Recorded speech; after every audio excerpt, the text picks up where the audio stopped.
Bismillahirrahmanirrahim. Assalamualaikum warahmatullahi wabarakatuh. Alhamdulillahirabbil alamin. Alhamdulillahilladzi arsala rasulahu bil huda wa dinil haqq liyudhhirahu 'alad dini kullih wa kafaa billahi syahida. Asyhadu an la ilaha illallah wahdahu la syarika lah wa asyhadu anna Muhammadan abduhu wa rasuluh. Alhamdulillah, puji syukur kita panjatkan kepada Allah Subhanahu wa taala. Salawat serta salam semoga senantiasa tercurah pada junjungan kita Nabiullah Muhammad sallallahu alaihi wasallam. Nah, sekalian, mari kita awali pertemuan ini dengan pembacaan basmalah bersama-sama. Bismillahirrahmanirrahim. Mudah-mudahan apa yang kita lakukan, apa yang kita kerjakan pada kesempatan kali ini mendapat bimbingan dan ridha Allah Subhanahu wa taala. Selanjutnya mari kita berdoa ya untuk diberikannya ilmu yang bermanfaat pada pertemuan ini. Allahumma inna nas'aluka ilman nafi'a wa rizqan thayyiba wa amalan mutaqabbala. Ya Allah, karuniakanlah ilmu yang bermanfaat, rezeki yang baik dan ilmu yang bermanfaat. Ya.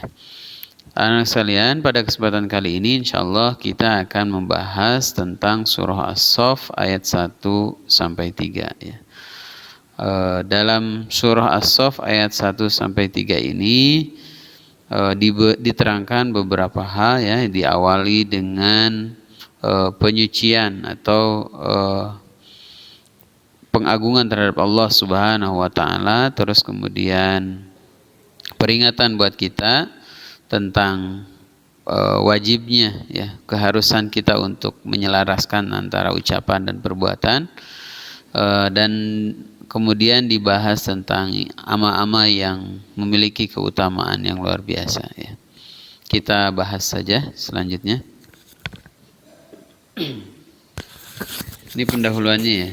Surah As-Saff berasal dari bahasa Arab ya, secara bahasa As-Saff berasal yang bermakna barisan. Ini merupakan surah ke-61 dalam Al-Qur'an. Surah ini tergolong dalam surah Madaniyah. Artinya surah ini diturunkan setelah peristiwa hijrah ya. Terdiri dari 14 ayat, dinamakan As-Saff karena pada ayat keempat terdapat kata soffa, sofan ya, yang berarti satu barisan. Ayat ini menerangkan apa yang diridhai Allah Subhanahu wa taala sesudah menerangkan apa yang dimurkainya. Pada ayat 3 diterangkan bahwa Allah murka kepada orang yang hanya pandai berkata saja tapi tidak melaksanakan apa yang diucapkannya. Dan pada ayat 4 diterangkan bahwa Allah menyukai orang yang mempraktikkan apa yang diucapkannya, yaitu orang yang berperang pada jalan Allah dalam satu barisan. Ini keutamaannya. Imam Ahmad telah meriwayatkan dari Abdullah bin Salam, ia berkata, kami saling mengingatkan satu peristiwa dulu di saat kami berkata, siapa di antara kalian yang berani menghadap Rasulullah Shallallahu Alaihi Wasallam dan menanyakan amalan apakah yang paling Allah cintai? Tidak ada dari kami yang berdiri. Maka Rasulullah Shallallahu Alaihi Wasallam mengutus seorang laki-laki kepada kami. Kami pun berkumpul. Dia membacakan pada kami surah. Di dalam surah ini terdapat jawaban dari pertanyaan yang hendak diajukan kepada Rasulullah, bahwa amalan yang paling dicintai Allah adalah orang yang berperang di jalannya dan dalam barisan yang teratur, seakan-akan mereka seperti satu bangunan yang tersusun kokoh. Terdapat pada ayat keempat, dan firman-Nya yang dapat menyelamatkan kamu dari azab yang pedih, yaitu kamu beriman pada Allah dan Rasul-Nya dan berjihad di jalannya dengan harta dan jiwa. Itulah yang lebih baik bagi kamu jika kamu mengetahui ayat ke-10 dan 11. Jika kamu mengetahuinya, ayat 10 dan 11. Maaf. Yakni surah As-Saff. Seseorang pun demikianlah diriwayatkan oleh Imam Ahmad semuanya. Ya. Jadi anak sekalian, peristiwa ini juga menjadi tanda ya kebenaran Rasulullah Shallallahu Alaihi Wasallam ya. Belum ditanyakan pertanyaannya, tapi kemudian Allah berikan ilham, Allah berikan jawaban melalui surat As-Saff ini ya. Ini menjadi penanda ya kerasulan Rasulullah Shallallahu Alaihi Wasallam ya. Berikutnya sekalian kita akan bahas ya dari ayat pertama. Mari kita sama-sama baca. A'udzu billahi minasyaitonir rajim. Bismillahirrahmanirrahim. Sabbaha lillahi ma fis samawati wa ma fil ard wa huwal azizul hakim. Bertasbih kepada Allah apa yang ada di langit dan apa saja yang ada di bumi, dan dialah yang maha perkasa lagi maha bijaksana. Seluruh makhluk Allah yang ada di langit dan di bumi melantunkan tasbih kepada Allah Subhanahu wa ta'ala yang maha perkasa lagi maha bijaksana. Mereka bertasbih dengan bahasanya masing-masing. Maka manusia sebagai makhluk Allah yang paling sempurna lebih layak untuk bertasbih. Apalagi kita ya sebagai remaja muslim lebih layak lagi untuk bertasbih, menyucikan dan mengagungkan Allah Subhanahu wa ta'ala. Dengan predikat muslim, maka sudah semestinya menjadikan perilakunya menggambarkan apa yang melekat pada dirinya ya. Dan pada ayat ini pula sekalian, kita diingatkan untuk menguatkan hubungan kita dengan Allah Subhanahu wa ta'ala dengan cara menyucikan Allah Subhanahu wa ta'ala, dengan cara bertasbih pada Allah Subhanahu wa ta'ala, dengan cara berzikir pada Allah Subhanahu wa ta'ala, dengan cara senantiasa mengingat Allah Subhanahu wa ta'ala dalam setiap waktu dan kesempatan. Lalu bagaimana caranya kita menguatkan hubungan kita dengan Allah Subhanahu wa ta'ala? Berikut beberapa cara menguatkan hubungan kita dengan Allah Subhanahu wa ta'ala. Yang pertama, beriman dengan Allah dan menyembahnya dengan melaksanakan salat fardu 5 waktu dan beramal soleh sesuai dengan tuntutan Allah dan Rasulnya Muhammad sallallahu alaihi wasallam. Pada poin pertama ini, yang pertama adalah beriman ya. Ini menjadi kunci ya sekalian diterimanya amal perbuatan kita adalah karena adanya keimanan pada Allah Subhanahu wa ta'ala. Ya, bagaimana seseorang mau menguatkan hubungannya tanpa kemudian ada kepercayaan, ada keyakinan dengan Allah Subhanahu wa ta'ala sendiri. Dan poin selanjutnya di poin pertama ini adalah salat ya. Salat itu secara makna saja hubungan ya.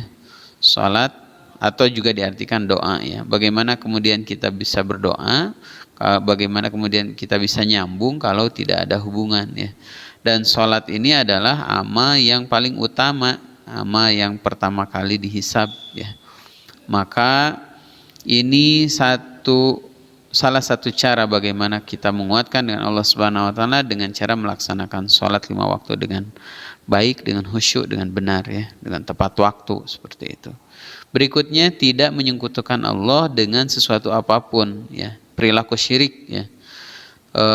Syirik ini membuat tandingan-tandingan Allah Subhanahu wa ta'ala ya. Syirik itu percaya dengan adanya kekuatan selain Allah Subhanahu wa ta'ala. Dan berhati-hatilah ya, bisa jadi kita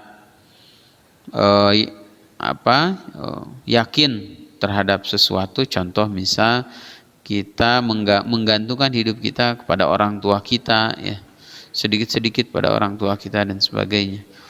Itu bisa jadi ya pikiran-pikiran yang mengarah pada itu, pada kesyirikan ya. Atau misal kita segala sesuatu harus bawa HP ya, hati-hati ya. Jangan-jangan HP menjadi lebih utama dibanding Allah Subhanahu wa ta'ala, atau karena uang dan sebagainya. Hati-hati ya dengan keinginan untuk menguatkan hubungan dengan Allah Subhanahu wa ta'ala itu, maka jauhkanlah diri ini dari sifat-sifat syirik ya. Berikutnya, tidak mengatakan hal yang batil atau salah tentang Allah Subhanahu wa ta'ala. Contoh Allah punya anak dan sebagainya. Itu mengatakan sesuatu yang batil, sesuatu yang salah dengan Allah Subhanahu wa ta'ala. Allah tidak adil, Allah memberatkan hambanya dan sebagainya. Itu perkataan-perkataan yang buruk ya. Selanjutnya, tidak berprasangka buruk pada Allah Subhanahu wa ta'ala. Di ikrar kita dibiasakan ya, diucapkan tidak berpikir yang baik ya, termasuk pada Allah Subhanahu wa ta'ala. Maka berpikirlah positif, berhusnudonlah pada Allah Subhanahu wa taala. Walaupun mungkin dirasa oleh kita itu berat buat kita, tapi yakinlah ada hikmah yang besar yang insya Allah akan Allah berikan pada kita. Berikutnya, untuk menguatkan hubungan kita dengan Allah, mengenali Allah dengan pengenalan yang benar, ma'rifatullah, agar tumbuh rasa cinta pada Allah Subhanahu wa taala, mahabbatullah. Kita diajarkan Asmaul Husna, Allah Ar-Rahman, Ar-Rahim, Al-Malik, Al-Quddus, ya. Yang Maha Pengasih, Maha Penyayang, ya, Maha Suci, Maha Agung dan sebagainya. Sampai ada 99 nama. Nah, itu kemudian bisa kita pelajari. Berikutnya, meyakini dan merasakan bahwa Allah sangatlah dekat dengan kita dan sangat menyayangi kita, pasti ya.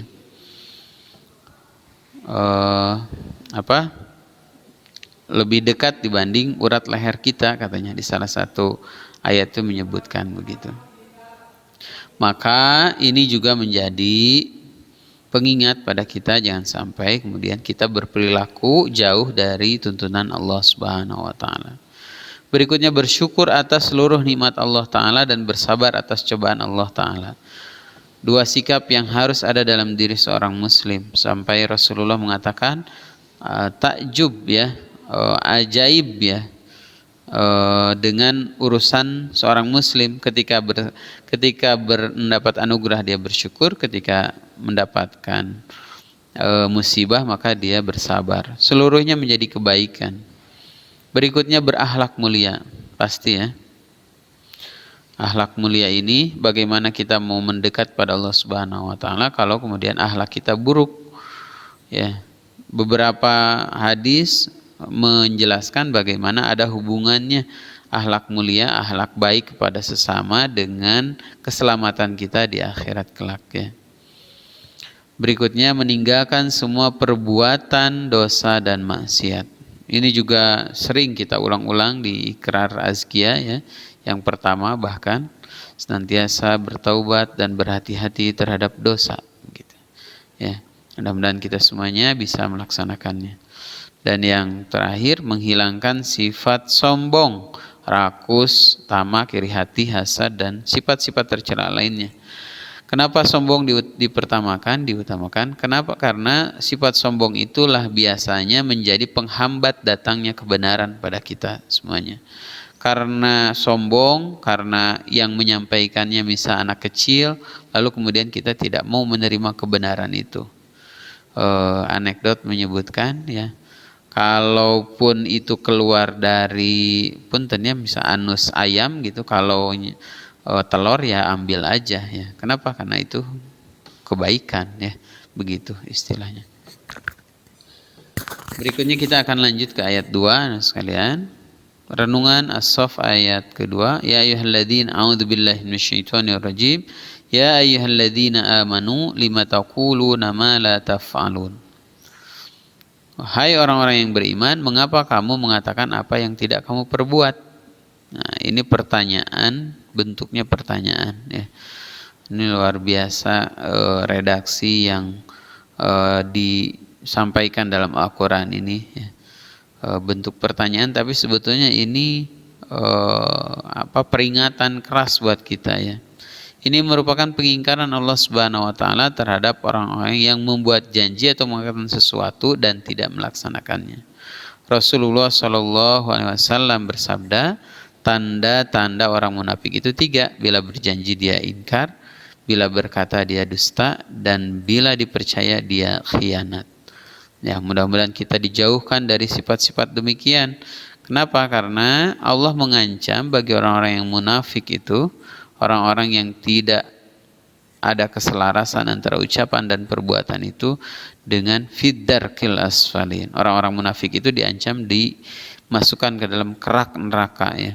Neraka yang paling ringan saja bisa membuat kepala kita bergolak, apalagi kalau kemudian ditanam di dasar neraka ya. Na'udzubillahi min dzalik.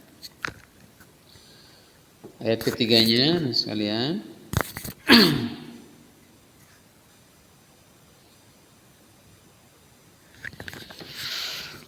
Kabura maqtan indallahi an taqulu ma la taf'alun. Amat besarlah kebencian di sisi Allah bahwa kamu mengatakan apa-apa yang tidak kamu kerjakan. Diriwayatkan oleh Imam Ahmad dan Abu Dawud dari Abdullah bin Amir bin Rabi'ah, ia berkata, ketika saya masih kecil, Rasulullah SAW datang kepada kami, maka saya pun pergi untuk bermain. Ibuku berkata, wahai Abdullah, kesinilah, nanti ibu beri sesuatu. Rasulullah SAW bersabda kepadanya, apa yang ingin kamu berikan? Dia berkata, kurma. Beliau bersabda, ketahuilah, seandainya kamu tidak memberikannya maka kamu telah berdusta.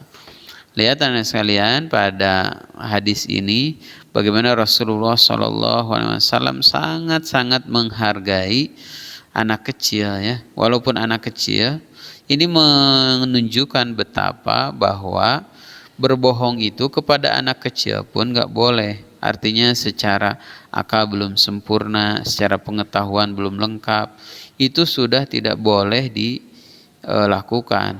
Ya, bahkan pada pada penjelasan-penjelasan yang lain itu dijelaskan, ya, seorang mukmin, seorang periwayat hadis, ya, seorang periwayat hadis yang berbohong kepada seekor hewan, seekor kucing kalau nggak salah waktu itu sampai kemudian tidak diterima, ya, diterima jalur periwayatannya. Ini menggambarkan betapa Islam itu sangat-sangat membenci, sangat-sangat menghindarkan perilaku-perilaku berbohong, ya. Apalagi tadi di ayat 2 bisa jadi masuk kategori orang-orang munafik, naudzubillah, ya. Di ayat 3 ini penegasannya begitu besarnya kebencian Allah Subhanahu wa taala kepada orang-orang yang demikian. Mudah-mudahan kita dijauhkan dari sifat-sifat demikian dan Allah berikan kekuatan kita untuk menjadi orang-orang yang as-siddiq, ya, orang-orang yang benar, yang orang yang memiliki sidqul kalam, memiliki kebenaran dalam ucapannya, keselarasan antara ucapan dan perbuatan, dan dijauhkan dari sifat-sifat nifak yang tadi sudah disampaikan. Kebenaran dari Allah Subhanahu wa taala, kekurangan, kebodohan datang dari ustaz pribadi, mudah-mudahan semuanya memaafkan. Kita tutup dengan pembacaan istighfar dan doa kafaratul majlis. Astagfirullahaladzim, astagfirullahaladzim. Subhanakallahumma wa bihamdika asyhadu an la ilaha illa anta astaghfiruka wa atubu ilaik. Wabillahi taufiq hidayah. Assalamualaikum warahmatullahi wabarakatuh.